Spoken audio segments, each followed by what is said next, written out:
আসসালামু আলাইকুম প্রিয় শিক্ষার্থী ভাই এবং বোনেরা। 2026 সালের বিভিন্ন পরীক্ষায় আসা 100+ সাধারণ জ্ঞান, গুরুত্বপূর্ণ সাধারণ জ্ঞান আমরা পড়াশোনা করব। এখান থেকে কিন্তু আপনার এই বছরের সামনে যে প্রাইমারি প্রধান শিক্ষক নিয়োগ পরীক্ষা, নিবন্ধন পরীক্ষা, এই সকল পরীক্ষায় কিন্তু বিভিন্ন প্রশ্ন আসবে সাধারণ জ্ঞান থেকে। অবশ্যই প্রশ্নগুলো গুরুত্বপূর্ণ, সবাই দেখে নিন এক নজরে। প্রথম প্রশ্ন, বাংলাদেশ ক্রিকেট দল কোন সালে টেস্ট ক্রিকেটের মর্যাদা লাভ করে?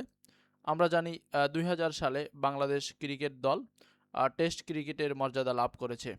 অর্থাৎ 2026 সালের বিভিন্ন পরীক্ষায় আসা প্রশ্ন কিন্তু এই প্রশ্ন কিন্তু অনেকবার অনেক চাকরি পরীক্ষায় এসেছে, এটি আবার 26 সালে চাকরি পরীক্ষায়ও এসেছে। শিশুর কোন আচরণটি সামাজিক বিকাশের উদাহরণ? দেখুন এখানে শিশুর মূলত বন্ধুদের সাথে যে খেলাধুলা, এটি কিন্তু তাদের সামাজিক বিকাশের উদাহরণ। কোন পদটি সাংবিধানিক পদ নয়? এখানে সাংবিধানিক পদ নয় কোনটি? দেখুন এখানে প্রধান নির্বাচন কমিশনার, আমরা জানি এটি সাংবিধানিক পদ। এরপর রয়েছে চেয়ারম্যান জাতীয় মানবাধিকার কমিশন, এটিও সাংবিধানিক পদ। মহা হিসাবরক্ষক, নিরীক্ষক, নিয়ন্ত্রক, এগুলো কিন্তু সাংবিধানিক পদ। এছাড়া খ নম্বর অপশনে দেখুন চেয়ারম্যান এবং বিপিএসসি, এটি কিন্তু কোনো সাংবিধানিক পদ নয়, অর্থাৎ এটি সঠিক উত্তর। বাধ্যতামূলক প্রাথমিক শিক্ষা আইন পাশ হয় কোন সালে? এটি যারা প্রাথমিক প্রধান শিক্ষক পরীক্ষা দিবেন, এইখান থেকে কিন্তু অনেক গুরুত্বপূর্ণ প্রশ্ন আসে। দেখুন এখানে 1991 সাল হবে। বাধ্যতামূলক প্রাথমিক শিক্ষা আইন পাশ হয় 1991 সালে। যারা প্রাথমিক প্রধান শিক্ষক পরীক্ষা দিবেন এবং 19তম শিক্ষক নিবন্ধন পরীক্ষা দিবেন বা নবম শিক্ষক নিবন্ধন পরীক্ষা, যেটাই বলুন না কেন, তাদের জন্য আমাদের চ্যানেলে কিন্তু ফ্রি মডেল টেস্ট আমরা শুরু করতে যাচ্ছি। এবং প্রধান শিক্ষকের জন্য আমরা কিছু মডেল টেস্ট দিব, যেখান থেকে অনেকগুলো কমন পড়বে ইনশাল্লাহ। আর 19তম শিক্ষক নিবন্ধনের মডেল টেস্ট এবং ফ্রি সাজেশন থেকে প্রায় আপনার 40% কমন পড়ার নিশ্চয়তা রয়েছে। আপনি যদি শুধুমাত্র প্রশ্ন ব্যাংক সলভ করেন, যারা প্রশ্ন ব্যাংক সলভ করবেন না তাদের আসলে পরীক্ষা দেওয়ার দরকার নেই, যারা নিবন্ধন পরীক্ষা দিবেন। কারণ প্রশ্ন ব্যাংক থেকে প্রায় 30% কোশ্চেন হুবহু কমন আসবে শুধু প্রশ্ন ব্যাংক থেকে। আর আমরা যে মডেল টেস্ট এবং সাজেশন দেব, সেখান থেকে আরও 10 থেকে 20% এই রেঞ্জে কমন পাবেন। অর্থাৎ দেখা যাচ্ছে, আমি কম করেই বলেছি 40%, দেখা যাচ্ছে 40 থেকে 50 বা 40-45% কোশ্চেন কমন পড়ার নিশ্চয়তা রয়েছে। এরপরে দেখুন প্রশ্নটি, শিক্ষা দানের প্রথম ধাপ কোনটি? শিক্ষা দানের প্রথম ধাপ, এখানে যেগুলো রয়েছে এখানে সঠিক উত্তর নেই। শিক্ষাদানের প্রথম ধাপ হলো পাঠশালা।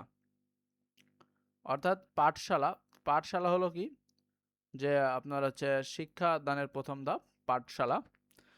কেন্দ্রীয় শহীদ মিনারের স্থপতি কে? কেন্দ্রীয় শহীদ মিনারের স্থপতি হলো হামিদুর রহমান। এই প্রশ্ন অনেকবার এসেছে। নিচের কোন রেখাটি বাংলাদেশের মধ্য দিয়ে গিয়েছে? এখানে বাংলাদেশের মধ্য দিয়ে গেছে কর্কট ক্রান্তি রেখা। একজন বাংলাভাষী শিশুর প্রাথমিক শিক্ষার প্রথম ধাপ কি? অর্থাৎ প্রাথমিক শিক্ষার প্রথম ধাপ হলো সাক্ষরতা।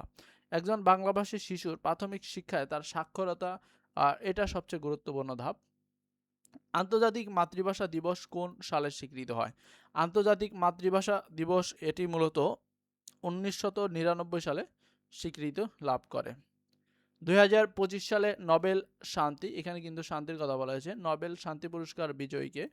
আমরা জানি বিজয়ী হলেন যে মারিয়া করিনা মাসাদো। অর্থাৎ এটি হচ্ছে ভেনিজুয়েলার যে প্রধানমন্ত্রীকে তুলে নিয়ে গেছে ট্রাম্প, তার বিরোধী নেত্রী। এখানে দেখুন বিশ্ব মানবাধিকার দিবস কবে? এটি বিসিএসে এটি 46 অথবা এটা হচ্ছে মনে হয় 47 বিসিএসেও এসেছে।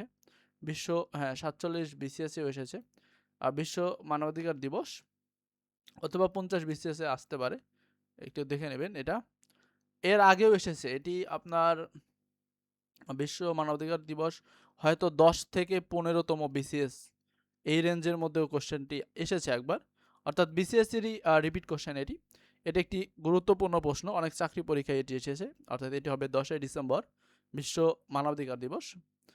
সহপাঠীর অনুভূতি বুঝতে পারা কোন ধরনের লক্ষণ? সহপাঠীর অনুভূতি বুঝতে পারা, এটি মূলত আবেগগত লক্ষণ। বাংলাদেশের প্রথম শিক্ষা কমিশন একটি গুরুত্বপূর্ণ প্রশ্ন, অনেক পরীক্ষায় এসেছে প্রশ্নটি। প্রথম শিক্ষা কমিশন কোনটি? আমরা জানি প্রথম শিক্ষা কমিশন হলো যে কুদরতি ই খুদা কমিশন। সার্বজনীন পেনশন কর্মসূচির সর্বশেষ যুক্ত স্কিম কোনটি? সর্বশেষ যুক্ত স্কিম হলো প্রত্যয়। এরপরে দেখুন 2025 সালে সমাজ সেবায় 21 পদক লাভ করেন কে? 2025 সালে সমাজ সেবায় 21 পদক লাভ করেন রিফাত নবী। এরপরে দেখুন দুর্নীতি ধারণা সূচক 2024 সবচেয়ে কম দুর্নীতিগ্রস্ত দেশ কোনটি? সবচেয়ে কম দুর্নীতিগ্রস্ত দেশ হচ্ছে ডেনমার্ক। এরপরে দেখুন বগালেক কোন উপজেলায় অবস্থিত? আমরা জানি বগালেক এটি রুমা উপজেলায় অবস্থিত। খাসিয়া গ্রামগুলো কি নামে পরিচিত? দেখুন খাসিয়া গ্রামগুলো মূলত পুঞ্জি নামে পরিচিত। নোট অফ ডিসেন্ট বলতে কি বোঝায়? নোট অফ ডিসেন্ট বলতে মূলত বোঝানো হয় যে খ নাম্বার যে আনুষ্ঠানিক ভিন্নমত, অর্থাৎ নোট অফ ডিসেন্ট বলতে মূলত আনুষ্ঠানিক ভিন্নমত বোঝায়। ফখরুদ্দিন মোবারক শাহ কত সালে সোনারগাঁয়ের শাসন ক্ষমতা দখল করেন? তিনি মূলত দখল করেছিলেন 1338 সালে ফখরুদ্দিন মোবারক শাহ। এরপরে দেখুন যে বিক্রমাদিত্য কার উপাধি? বিক্রমাদিত্য এটি মূলত দ্বিতীয় চন্দ্রগুপ্ত তার উপাধি ছিল। এই পাসপোর্ট মেয়াদ 18 বছরের কম বয়সীদের জন্য কত? অর্থাৎ 18 বছর বয়সের যারা কম রয়েছে তাদের জন্য এই পাসপোর্টের মেয়াদ কতদিন? এখানে আমরা জানি মূলত 5 বছর। এরপরে দেখুন এলএনজি ভিত্তিক বিদ্যুৎ কেন্দ্র নির্মিত হচ্ছে কোথায়? এটি নির্মিত হচ্ছে মাতারবাড়িতে। এরপরে দেখুন হলুদ বিহার বাংলাদেশের কোন জেলায় অবস্থিত? হলুদ বিহার বাংলাদেশের মূলত নওগাঁ জেলাতে অবস্থিত। সংযুক্ত তহবিলের উপর ধার্য ব্যয় বলে উল্লেখিত বিষয়সমূহ সংবিধানের কোন ধারার অন্তর্ভুক্ত? এটি মূলত সংবিধানের 88 অর্থাৎ অনুচ্ছেদের সংবিধানে এটি অন্তর্ভুক্ত। এবার রয়েছে যুক্তরাষ্ট্রের পরিচালিত অপারেশন মিডনাইট হামার ইরানে কবে হামলা করে? ইরানে মূলত হামলা করেছিল 22 জুন 2025 সালে। এটি একটি বিসিএস এর কোশ্চেন। এবং কোন রাজ্যে হামলা করেছিল সেটিও কিন্তু বিসিএস এ এসেছিল। কোন দেশগুলো মেডিসিন লাইন অথবা সীমানার দ্বারা বিভক্ত? মেডিসিন লাইন মূলত এই নামটি মুখস্থ রাখবেন যে মেডিসিন লাইন দ্বারা মূলত কোন দেশগুলো পরস্পর বিভক্ত? যুক্তরাষ্ট্র এবং কানাডা পরস্পর মেডিসিন লাইন দ্বারা বিভক্ত। 1947 সালে প্যালেস্টাইনকে বিভাজনের পরিকল্পনা জাতিসংঘের কোন প্রস্তাবের মাধ্যমে গৃহীত হয়? এটি গৃহীত হয়েছিল 181 নম্বর প্রস্তাব দ্বারা। এরপরে দেখুন নর্থ আটলান্টিক ট্রিটি অর্গানাইজেশন বা সামরিক জোট কত সালে স্বাক্ষরিত হয়? এটি স্বাক্ষরিত হয় 1949 সালে। আফিম যুদ্ধ কোন দুটি দেশের মধ্যে সংগঠিত হয়? আফিম যুদ্ধ সংগঠিত হয় চীন এবং ইংল্যান্ডের মাধ্যমে, অর্থাৎ এই দুটি দেশের মধ্যে আফিম যুদ্ধ সংগঠিত হয়েছিল। চীনা অর্থায়নে নির্মিত মোম্বাসা সমুদ্র বন্দরের অবস্থান কোথায়? মোম্বাসা এই সমুদ্র বন্দরটি অবস্থিত কেনিয়াতে। ইন্দোনেশিয়ার নতুন রাজধানী নুসান্তারা কোন প্রদেশে অবস্থিত? ইন্দোনেশিয়ার নতুন রাজধানী নুসান্তারা এটি মূলত কালিমান্তান অর্থাৎ কালিমান্তান এই প্রদেশে অবস্থিত। মিশর কত সালে সুয়েজ খাল জাতীয়করণ করে? মিশর মূলত আপনার 1956 সালে সুয়েজ খাল জাতীয়করণ করে। বিশ্বের প্রথম দেশ হিসেবে ধূমপান নিষিদ্ধ করে কোন দেশ? বিশ্বের প্রথম দেশ হিসেবে ধূমপান নিষিদ্ধ করেছিল ভুটান। এরপরে দেখুন মার্কিন যুক্তরাষ্ট্রের স্বাধীনতা যুদ্ধে কোন দেশ প্রত্যক্ষভাবে সাহায্য করে? মার্কিন যুক্তরাষ্ট্রের স্বাধীনতার সময় প্রত্যক্ষভাবে সহযোগিতা করেছিল ফ্রান্স। ফ্রান্স কিন্তু সহযোগিতা করেছিল। এরপরে দেখুন গাজায় ইসরায়েলি বর্বরতার এবং গণহত্যার বিরুদ্ধে কোন দেশ আন্তর্জাতিক আদালতে মামলা করেছে? আন্তর্জাতিক আদালতে মামলা করেছে দক্ষিণ আফ্রিকা। এরপরে দেখুন জনসাধারণই সার্বভৌম ক্ষমতার অধিকারী উক্তিরিকার। জনসাধারণই সার্বভৌম অর্থাৎ সকল ক্ষমতার অধিকারী, এটি বলেছিলেন রুশো। এরপরে দেখুন ফ্যাসিবাদের জনক বলা হয় কাকে? ফ্যাসিবাদের জনক বলা হয় বেনিতো মুসোলিনিকে ফ্যাসিবাদের জনক বলা হয়। ডোনাল্ড ট্রাম্প প্রথম মেয়াদে যুক্তরাষ্ট্রের কততম প্রেসিডেন্ট ছিলেন? তিনি তখন প্রেসিডেন্ট ছিলেন 45তম। আপনারা কমেন্টে জানাবেন বর্তমান ডোনাল্ড ট্রাম্প কত অর্থাৎ এই মেয়াদে কততম প্রেসিডেন্ট, এটি আপনারা কমেন্টে জানাবেন। পাপুয়া নিউগিনি কোন অঞ্চলের অন্তর্গত? পাপুয়া নিউগিনি এটি মূলত মেলানেশিয়া এই অঞ্চলের অন্তর্ভুক্ত। বলশেবিক বিপ্লব কত সালে সংগঠিত হয়? বলশেবিক বিপ্লব এটি মূলত 1917 সালে সংগঠিত হয়েছিল। আটলান্টিক সনদের ভিত্তিতে গঠিত হয় কোনটি? আটলান্টিক সনদের ভিত্তিতে মূলত গঠিত হয় জাতিসংঘ। অর্থাৎ জাতিসংঘ কিন্তু এমন একটি টপিক যেখান থেকে প্রতি বছর আন্তর্জাতিক ইন্টারন্যাশনাল অ্যাফেয়ার্সে কিন্তু প্রশ্ন এসে থাকে। এখানে দেখুন কোন দেশটি ইউরোপীয় ইউনিয়নের সদস্য নয়? আমরা জানি ইউরোপীয় ইউনিয়ন অর্থাৎ সে দেশগুলোর মধ্যে তাদের অর্থাৎ যাতায়াতের জন্য কোনো ভিসা প্রয়োজন হয় না, তারা অনায়াসে যাতায়াত করতে পারে এক দেশের জনগণ অন্য দেশে। এখানে দেখুন কোন দেশটি ইউরোপীয় ইউনিয়নের সদস্য নয়? এখানে ইউরোপীয় ইউনিয়নের সদস্য দেখুন এখানে ডেনমার্ক, নরওয়ে এবং বুলগেরিয়া, তিনটি দেশই কিন্তু সদস্য। আর এই পাশে সুইজারল্যান্ড, এটি কিন্তু ইউরোপীয় ইউনিয়নের সদস্য নয়, অর্থাৎ এটি সঠিক উত্তর। নাভাইয়া পারমাণবিক পরীক্ষার স্থান কোন দেশে অবস্থিত? যে নাভাইয়া পারমাণবিক পরীক্ষাটি করা হয়েছিল, এই পরীক্ষার স্থান এটি কোন দেশে অবস্থিত? দেখুন এটি হলো রাশিয়াতে অবস্থিত। আইডিএ স্বল্প উন্নত দেশগুলোকে কোন জাতীয় ঋণ দিয়ে থাকে? আইডিএ এটি মূলত আপনার যে সফট লোন সেটি কিন্তু অর্থাৎ সারা বিশ্বের দেশগুলোকে স্বল্প উন্নত দেশগুলোকে দিয়ে থাকে। ব্রেটন উডস ইনস্টিটিউট বলতে কোন সংস্থাকে বোঝায়? ব্রেটন উডস ইনস্টিটিউট বলতে মূলত এখানে দেখুন যে বিশ্ব ব্যাংক এবং IMF অর্থাৎ ক এবং খ উভয়কে বোঝায়। এখানে সঠিক উত্তর ঘ নাম্বার। আপনারা একটা দেখে আগেই একটা অপশন গোল্লা ভরাট করে ফেলবেন না, নিচের অপশন দিকে খেয়াল রাখবেন। এবার দেখুন জন্ম থেকে মৃত্যু পর্যন্ত মানুষ বাস্তব অভিজ্ঞতার মধ্য দিয়ে যে অভিজ্ঞতা অর্জন করে তাকে কি বলে? জন্ম থেকে মৃত্যু পর্যন্ত মানুষ বাস্তব অভিজ্ঞতার মধ্য দিয়ে যে অভিজ্ঞতা অর্জন করে তাকে বলা হয় অনানুষ্ঠানিক শিক্ষা। এরপরে দেখুন বাংলাদেশের সংবিধানের কোন অনুচ্ছেদে সকল শিশুর জন্য অবৈতনিক ও বাধ্যতামূলক প্রাথমিক শিক্ষা নিশ্চিত করা হয়? এটি অর্থাৎ সংবিধানের কত নম্বর অনুচ্ছেদে উল্লেখ করা হয়েছে? এটি উল্লেখ করা হয়েছে 17 নম্বর অনুচ্ছেদে। হারিকিরি শব্দের অর্থ কি? দেখুন হারিকিরি শব্দের অর্থ হলো আত্মহত্যা। বর্তমান আমরা দেখছি যে দেশে প্রচুর পরিমাণে আত্মহত্যা করে যারা ভার্সিটি স্টুডেন্ট বা অন্যান্য যারা মেন্টাল প্রেশারে পড়ে কিন্তু অনেকে আত্মহত্যা করে। সানশাইন পলিসির সাথে সংশ্লিষ্ট দুটি দেশ। সানশাইন এই পলিসির সাথে সংশ্লিষ্ট দুটি দেশ হলো এখানে উত্তর কোরিয়া এবং দক্ষিণ কোরিয়া। এরপর দেখুন বাংলাদেশের তৈরি জাহাজ স্টেলা মেরিস রপ্তানি হয়েছে কোথায়? এটি রপ্তানি হয়েছিল ডেনমার্কে। আনুষ্ঠানিকভাবে গণভোট শুরু হয় কোন দেশে? আনুষ্ঠানিকভাবে গণভোট শুরু হয় মূলত আয়ারল্যান্ডে সর্বপ্রথম। সিন্ধু অভিযানে মুসলিম সেনাপতি কে ছিলেন? সিন্ধু অভিযানে মুসলিম সেনাপতি ছিলেন মোহাম্মদ বিন কাসেম। বিশ্ব বাজারে বাংলাদেশের ব্ল্যাক বেঙ্গল ছাগলের চামড়া কি নামে পরিচিত? এই ছাগলের চামড়াটি মূলত কুষ্টিয়া গ্রেড নামে পরিচিত। কত সালে ঢাকা বানানকে ঢাকা বানানে রূপান্তর করা হয়? দেখুন ঢাকা বানানকে মূলত ঢাকা বানানে রূপান্তর করা হয়েছিল 1982 সালে। ষষ্ঠ আদমশুমারি অনুযায়ী কোন জেলায় সাক্ষরতার হার বেশি? ষষ্ঠ আদমশুমারি অনুযায়ী মূলত পিরোজপুর জেলার সাক্ষরতার হার বেশি। পেঁয়াজ উৎপাদনের শীর্ষ জেলা কোনটি? পেঁয়াজ উৎপাদনের শীর্ষ জেলা হলো পাবনা। এরপর দেখুন তিতাস নদীর তীরে কোন শহর অবস্থিত? অর্থাৎ তিতাস নদীর তীরে কোন শহর? দেখুন তিতাস নদীর তীরে মূলত যে ব্রাহ্মণবাড়িয়া জেলা রয়েছে, সংক্ষেপে বিবি বলা হয়, সেটি কিন্তু অবস্থিত। সাহিত্যে নোবেল পুরস্কার প্রত্যাখ্যান করেছেন কে? সাহিত্যে নোবেল পুরস্কার প্রত্যাখ্যান করেছে যে জ্যাপল সাত্র। বাংলাদেশের মোট ভৌগোলিক নির্দেশক জিআই পণ্য কতটি? বর্তমানে মোট পণ্য হলো 62টি। বিশ্বের প্রাচীনতম বিশ্ববিদ্যালয় কোনটি? বিশ্বের প্রাচীনতম বিশ্ববিদ্যালয় হলো নালন্দা বিশ্ববিদ্যালয়। সরকারি প্রাথমিক বিদ্যালয়ে সহকারী শিক্ষকদের নিয়োগকারী কর্তৃপক্ষকে, দেখুন এই নিয়োগকারী কর্তৃপক্ষ হচ্ছে মহাপরিচালকগণ, প্রাথমিক শিক্ষা অধিদপ্তর। এখানে ইউএনএফসিসিসি এর পূর্ণরূপ কি? দেখুন এটির পূর্ণরূপ হলো যে United Nations framework convention on climate change.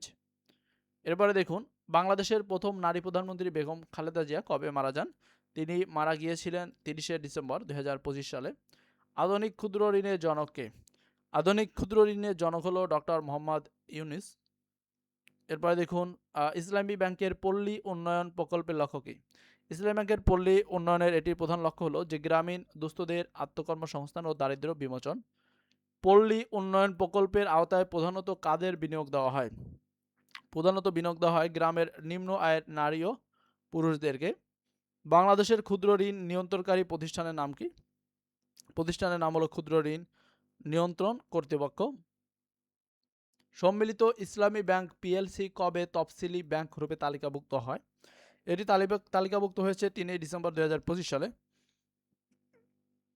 এরপরে দেখুন, জাতীয় শহীদ সেনা দিবস কবে? জাতীয় শহীদ সেনা দিবস হলো 25শে ফেব্রুয়ারি। সিরিয়ার নতুন জাতীয় প্রতীক কি? সিরিয়ার নতুন জাতীয় প্রতীক হলো যে সোনালী ঈগল। তৈরি পোশাক রপ্তানিতে শীর্ষ দেশ কোনটি? আমরা জানি এটা আমাদের চীন। যে তৈরি পোশাক রপ্তানিতে শীর্ষ দেশ হলো চীন। যুক্তরাষ্ট্রের নিউ ইয়র্ক সিটির প্রথম মুসলিম মেয়র হন কে? প্রথম মুসলিম মেয়র হন যে জোহরান মামদানি, আমাদের বাংলাদেশের বংশোদ্ভূত। এখানে দেখুন, অরক্ষিত স্বাধীনতায় পরাধীনতা, অরক্ষিত স্বাধীনতায় পরাধীনতা বইটির লেখক কে? এই বইটি লিখেছিলেন যে মেজর অবসরপ্রাপ্ত এম.এ. জলিল। জুলাই গণঅভ্যুত্থানে কতজন নারী শহীদ হন? জুলাই গণঅভ্যুত্থানে মোট নারী শহীদের সংখ্যা হলো মোট 14 জন। ওয়ার্ল্ড ইকোনমিক ফোরাম এর বাৎসরিক অধিবেশন কোথায় অনুষ্ঠিত হয়? বাৎসরিক অধিবেশন অনুষ্ঠিত হয় দাভোসে। এরপর দেখুন, 12 ফেব্রুয়ারি 2026 সালে কততম জাতীয় সংসদ নির্বাচন অনুষ্ঠিত হবে? যদিও টাইমটি চলে গেছে, অর্থাৎ হয়েছে। আমরা এখন বলবো যে নির্বাচন অনুষ্ঠিত হয়েছে। এটি অনুষ্ঠিত হয়েছে মোট, অর্থাৎ ত্রয়োদশ নির্বাচন। শরীফ ওসমান হাদি যে সংগঠনের মুখপাত্র ছিল তার সংগঠন ছিল যে ইনকিলাব মঞ্চ। বিশ্বের কততম ক্রিকেটার হিসেবে মুশফিকুর রহিমের শততম টেস্টের সেঞ্চুরি করেন? তিনি 11তম অর্থাৎ টেস্টে সেঞ্চুরি করেন বিশ্বের মধ্যে। জুলাই গণঅভ্যুত্থানের শহীদ আবু সাইদকে নিয়ে যে নির্মিত চলচ্চিত্র হয়েছে এটির নাম কি? এটির নাম হলো যে shoot me I bare my chest. এরপরে দেখুন, বাংলাদেশের উত্তরে ভারতের কোন প্রদেশ অবস্থিত? বাংলাদেশের উত্তরে ভারতের এখানে মেঘালয় প্রদেশটি অবস্থিত। জুলাই বিপ্লব কোন ধরনের আন্দোলন হিসেবে গণ্য? জুলাই বিপ্লব এটি মূলত ছাত্র জনতার গণঅভ্যুত্থান হিসেবে পরিচিত।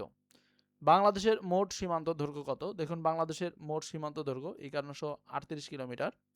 কোনটি ক্ষুদ্র ঋণের উদ্দেশ্য নয়? এখানে ক্ষুদ্র ঋণের উদ্দেশ্য নয়, বিলাসিতা বৃদ্ধি, এটি ক্ষুদ্র ঋণের উদ্দেশ্য নয়, অর্থাৎ আপনাকে বিলাসিতা করার জন্য ক্ষুদ্র ঋণ দেওয়া হচ্ছে না। ট্যারিফ কমিশন কোন মন্ত্রণালয়ের অধীন? ট্যারিফ কমিশন এটি মূলত বাণিজ্য মন্ত্রণালয়ের অধীন। এরপরে দেখুন, মুক্তিযুদ্ধে 1 নম্বর সেক্টর ছিল নিচের কোনটি? মুক্তিযুদ্ধে 1 নম্বর সেক্টর ছিল চট্টগ্রাম জেলা। 1 নটিক্যাল মাইল কত ফুট? দেখুন, 1 নটিক্যাল মাইল হলো 6080 ফুট। এরপরে দেখুন, সম্রাট বাবরের সমাধি কোথায় অবস্থিত? সম্রাট বাবরের সমাধি এটি কাবুলে অবস্থিত। সামুরাই শব্দটি ব্যবহৃত হয় কোথায়? এই সামুরাই শব্দটি এটি মূলত ব্যবহৃত হয় জাপানে। বাংলাদেশ রেলওয়েকে প্রশাসনিক কাজের সুবিধার্থে কয়টি অঞ্চলে ভাগ করা হয়েছে? বাংলাদেশ রেলওয়েকে অর্থাৎ প্রশাসনিক কাজের জন্য এটি মূলত ভাগ করা হয়েছে 2টি অঞ্চলকে। প্রাচ্যের ড্যান্ডি নামে খ্যাত কোনটি? দেখুন, প্রাচ্যের ড্যান্ডি নামে খ্যাত হলো নারায়ণগঞ্জ জেলা, যেটি আয়তনে বাংলাদেশের সবচেয়ে ছোট জেলা। 2025 সালে নিউজিল্যান্ড কোন পর্বতকে মানুষ হিসেবে স্বীকৃতি দেয়? একটা পর্বতকে মানুষ হিসেবে স্বীকৃতি দিয়েছে, সেটা হলো যে মাউন্ট ট্র্যানকি। এরপর দেখুন, বিশ্বের বৃহত্তম আইসবার্গের হিমশৈল নাম কি? অর্থাৎ বিশ্বের বৃহত্তম আইসবার্গ এটির নাম হলো যে A23A। ম্যাকাও কোন দেশের উপনিবেশ ছিল? দেখুন, ম্যাকাও এটি মূলত পর্তুগালের উপনিবেশ ছিল। ওপেক প্লাস এ যুক্ত হওয়া মোট দেশ কয়টি? ওপেক প্লাসে যুক্ত হওয়া মোট দেশের সংখ্যা হলো 10টি। 2025 সালে নোবেল শান্তি পুরস্কার বিজয়ীকে?